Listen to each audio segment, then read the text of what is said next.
Halo anak-anak sekalian, saat ini Pak Ahmadi sedang berada di makamnya Syekh Maulana Ishaq dan Putri Sekar Dadu. Nah, di antara kalian saya yakin ada yang sudah membaca tentang bagaimana perkembangan agama Islam di Pulau Jawa. Kalau kalian membaca literatur atau sumber yang ada bahwa masuknya agama Islam di Indonesia atau khususnya di Pulau Jawa itu dibawa oleh para wali atau yang kita kenal bersama dengan istilah Wali Songo.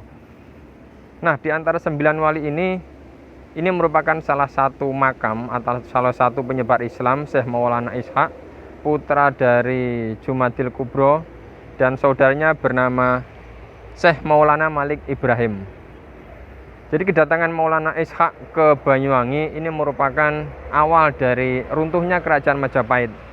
Jadi gejolak di kerajaan Majapahit, runtuhnya kerajaan Hindu-Buddha ini menjadi salah satu penyebab penyebaran agama Islam di seluruh Pulau Jawa. Nah, Maulana Ishaq ini sendiri merupakan orang yang sangat getol sekali penyebaran agama Islam di Banyuwangi, tetapi ternyata dia tidak mendapat sambutan yang antusias dari masyarakat Banyuwangi. Kenapa? Karena saat itu Banyuwangi sedang menganut ajaran Hinduisme. Jadi orang-orang Hindu banyak atau sebagian tidak mau menerima pengaruh Islam. Maka banyak orang-orang Majapahit yang notabene beragama Hindu itu awalnya tidak mau menerima pengaruh Islam. Maka beberapa orang yang ingin mendapatkan ajaran Islam, maka dia akan menetap di Pulau Jawa. Beberapa masyarakat Majapahit yang tidak mau menerima pengaruh Islam itu larinya ke Pulau Bali. Nah, ini sebagai salah satu bukti bahwa ternyata ketika masuknya pengaruh Islam di Pulau Jawa, khususnya di Blambangan, ini sudah ada upaya untuk menyebarkan ajaran agama Islam. Nah, nanti kalian silakan untuk mencari literatur yang lebih dalam lagi terkait dengan bagaimana biografi Maulana Ishaq dan bagaimana silsilah keluarga dari Putri Sekar Dadu. Saya yakin kalian nanti punya inisiatif untuk mencari informasi yang lebih dalam.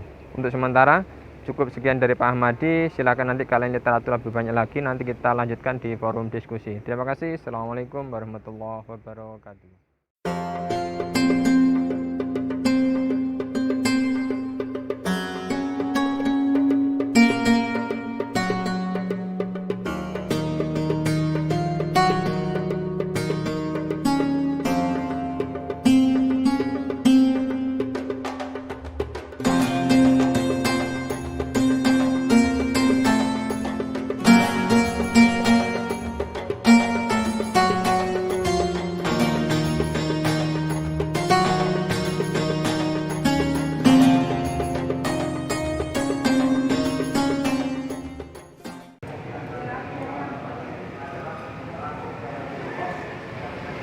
Assalamualaikum warahmatullahi wabarakatuh.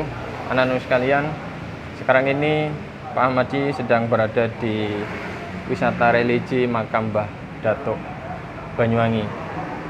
Jadi ini merupakan salah satu tokoh juga yang melakukan penyebaran agama Islam di bumi Blambangan, yang sekarang kita kenal dengan nama Banyuwangi. Nah, bagaimana dan siapa Mbah Datuk? Nanti akan kita bahas bersama dengan pengasuh yang masih keturunan dari Mbah Datuk. Karena di dalam sana kita bisa melihat makam Mbah Datuk, dan di era pandemi seperti ini ternyata kita masih diberikan kesempatan untuk melakukan kunjungan dan doa bersama di makam Mbah Datuk ini. Selamat mengikuti dan tetap semangat dalam belajar sejarah hari ini. Assalamualaikum warahmatullahi wabarakatuh.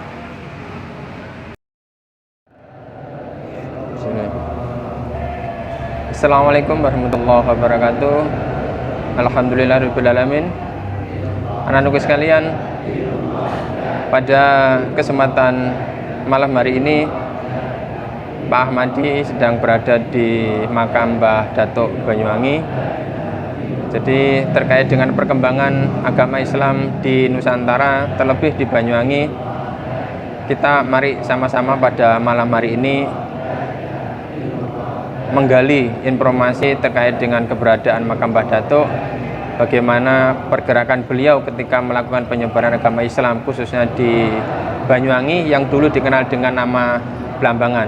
Tetapi lihat, anak-anakku bisa menyaksikan bahwa di belakang sana ini sedang para wisatawan atau peziarah yang melakukan doa bersama terkait dengan almarhum Mbah Datuk. Nah, untuk selanjutnya marilah kita sama-sama melakukan wawancara dengan pengurus atau pengasuh makam Mbah Datuk. Terlebih dahulu, Pak Haji, perkenalkan. Jadi nama saya Nur Ahmadi, jadi dari SMA Negeri 2 Taruna Bayangkara. Nah, Pak Haji sendiri mungkin bisa disampaikan ke anak-anak, ini merupakan anak-anak dari SMA Negeri 2 Taruna Bayangkara. Okay. Assalamualaikum warahmatullahi wabarakatuh. Pertama-tama saya ucapkan terima kasih atas kehadirannya, atas kedatangannya di makam Datuk Abdurrahim Bauzir Banyuwangi. Saya adalah pengurus di makam Datuk Abdurrahim Bauzir Banyuwangi ini sekaligus dari keturunan beliau. Mungkin itu dulu perkenalan dari saya. Monggo mungkin kalau ada semacam pertanyaan atau. Jadi kalau di tanah Jawa, khususnya di Banyuwangi ya Pak Haji, jadi dulu ada istilah namanya Wali Songo. Nah, Mbah Datuk sendiri apa masih ada silsilah keturunan dari para wali atau salah satu wali yang ada di Wali Songo, Pak Haji? Oke, terima kasih. Secara yang kami dapat dari cerita-cerita dari leluhur-leluhur kami ya, sementara ini memang belum ada mengarah ke sana, okay. Karena kalau kita lihat dari tahun zaman Wali Songo itu kan di abad 15 kurang lebih, sedangkan Datuk Abdurrahim Bauzir ini di abad 18, okay. Mungkin itu. Jadi untuk dalam artian sambung ke Wali Songo itu kami masih belum bisa memastikan seperti itu. Okay. Kalau Datuk sendiri lahir dan wafat tahun berapa Pak Haji?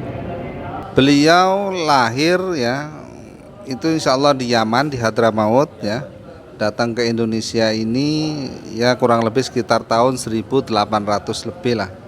Jadi pastinya kami tidak tahu karena jarak waktu sudah sekian ratus tahun. Okay.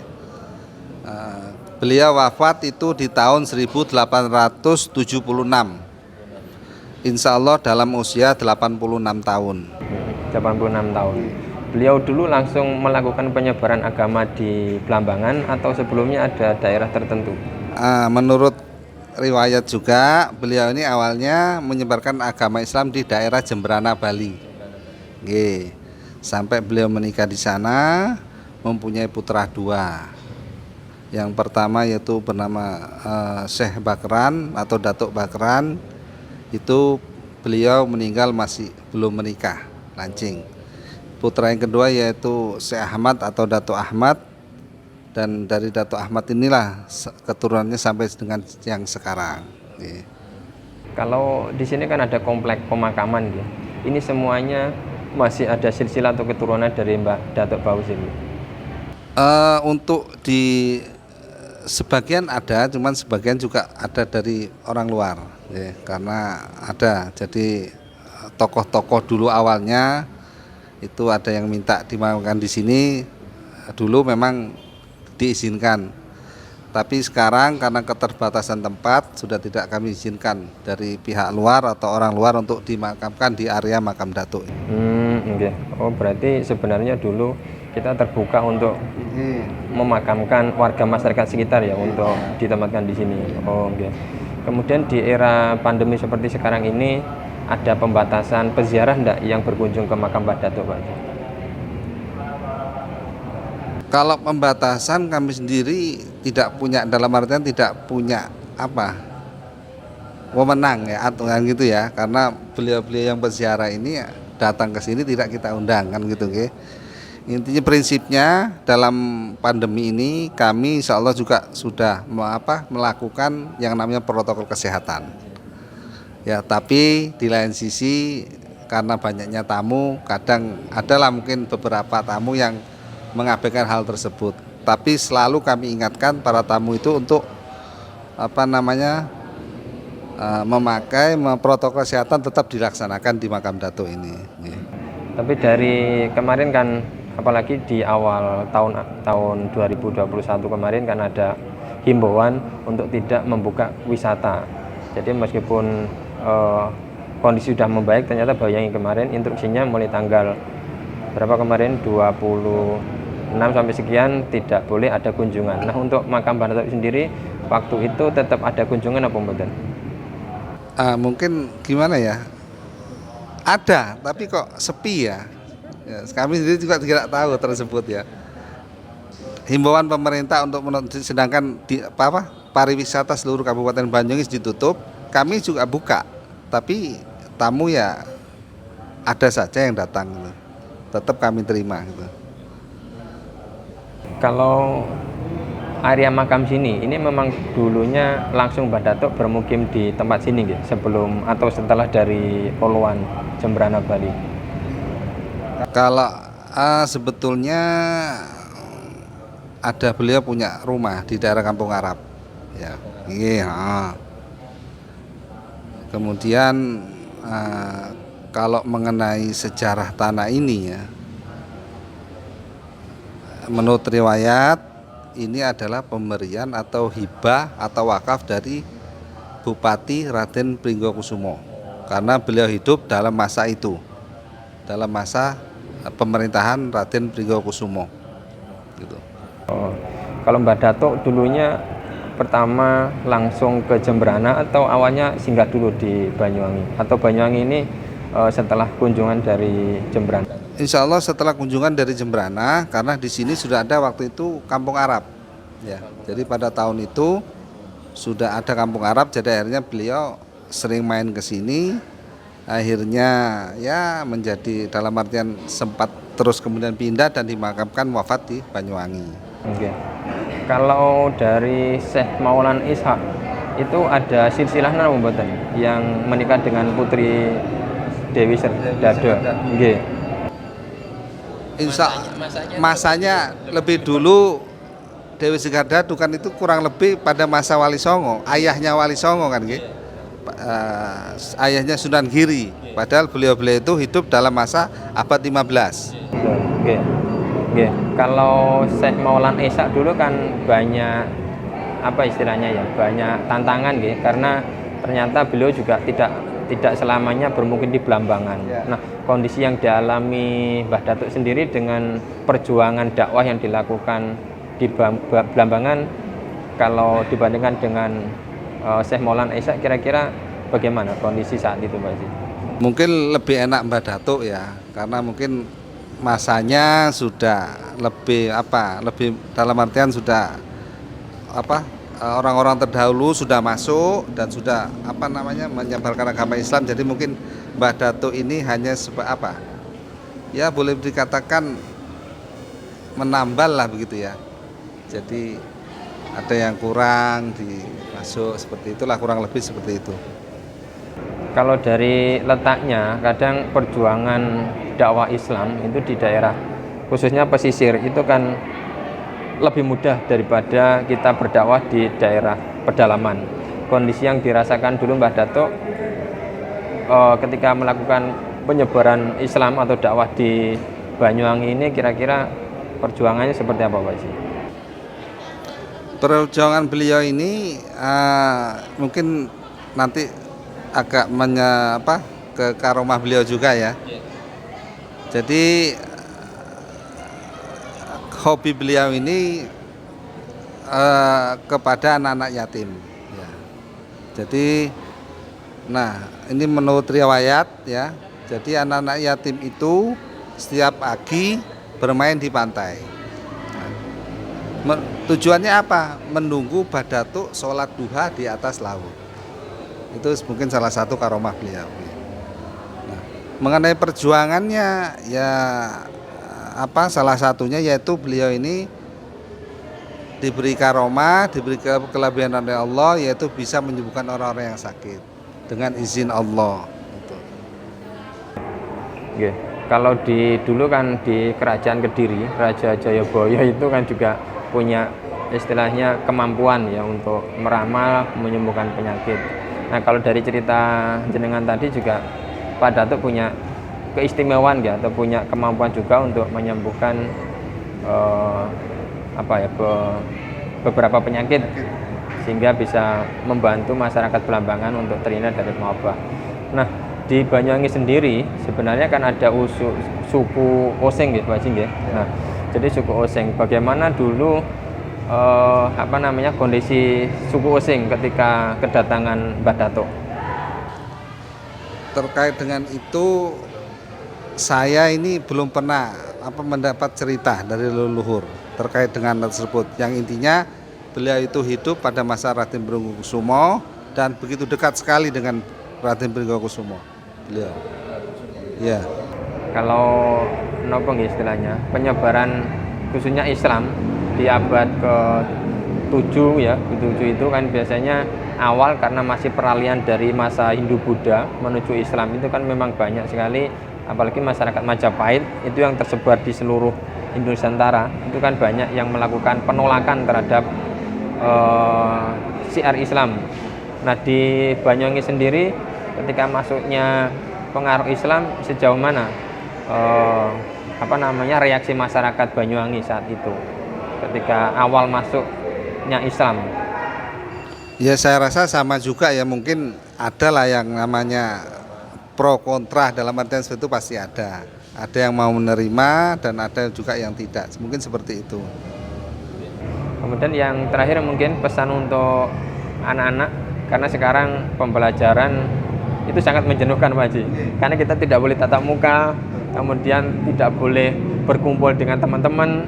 Nah, kebanyakan anak-anak ini kan pembelajarannya lewat aplikasi atau lewat daring. Mungkin Pak Haji bisa memberikan semangat atau motivasi untuk anak-anak di era pandemi ini sehingga semuanya bisa belajar dengan baik. Terima kasih. Mungkin bukan pesan lah, ya dalam artian himbauan ya kepada anak-anak di masa pandemi ini. Intinya kita belajar itu di mana tempat pun kita harus belajar. Yang penting ada dapat ilmu yang kita dapat. Rasulullah bersabda, "Udlubil ilmi minal mahdi ilal lahdi." Kan itu lah, tuntutlah ilmu mulai dari kita lahir sampai dengan liang lahat. Jadi dimanapun tempat, kondisi apapun, apabila kita bisa menuntut ilmu, tuntutlah ilmu itu. Mungkin itu yang bisa saya. Ya, terima kasih banyak Pak Haji atas informasinya. Anak-anak sekalian, tadi sudah dijelaskan oleh Pak Haji bahwa perkembangan agama Islam khususnya di Banyuwangi sebenarnya sama dengan daerah-daerah yang lain. Jadi awal masuknya Islam di daerah manapun sebenarnya ada penolakan. Tetapi bagaimana tekad kita, jadi perjuangan kita untuk menyebarkan agama Islam, karena media penyebaran Islam itu sebenarnya banyak sekali, ada lewat perdagangan, ada lewat dakwah, ada lewat politik, tasawuf dan lain sebagainya. Nah, silakan nanti kalian cari informasi sendiri sehingga nanti bisa menambah khasanah kita dalam pembelajaran sejarah khususnya materi perkembangan Islam. Nah, nanti silakan kalian juga baca sumber dan literatur yang berkaitan dengan Mbah Datuk ini sehingga menambah wawasan kita semua. Oke, terima kasih atas waktunya Pak Haji. Kurang lebihnya mohon maaf mengganggunya karena tadi informasinya ada koordinasi rapat kepengurusan sehingga bisa lancar semuanya. Anak-anakku terima kasih, sampai ketemu lagi. Assalamualaikum warahmatullahi wabarakatuh.